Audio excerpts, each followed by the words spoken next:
Hi friends, அஸ்ஸலாமு அலைக்கும். Today எங்கே போயிட்டுருக்கோம் அப்படின்னா, நாங்கள் ஏற்காடு போயிட்டுருக்கோம்.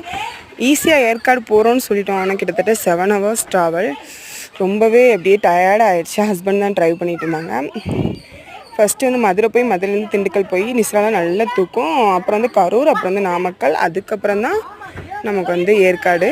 சேலம் போயிட்டு தான் ஏற்காடு போகுது. ஆனால் போகும்போதே சினாரி ரொம்பவே நல்லா இருந்துச்சு. நாங்கள் போய் சேரவே 8:30 ஆயிடுச்சு ரீச் ஆகிறதுக்கு. செம்ம என்ஜாய் பண்ணோம். ஸோ அதுக்கப்புறம் வந்து ஹோட்டல்லாம் போய் நல்லாவே என்ஜாய் பண்ணோம். Okay friends, bye. Thanks for வாட்சிங். வீடியோ ஃபுல்லாக பாருங்கள்.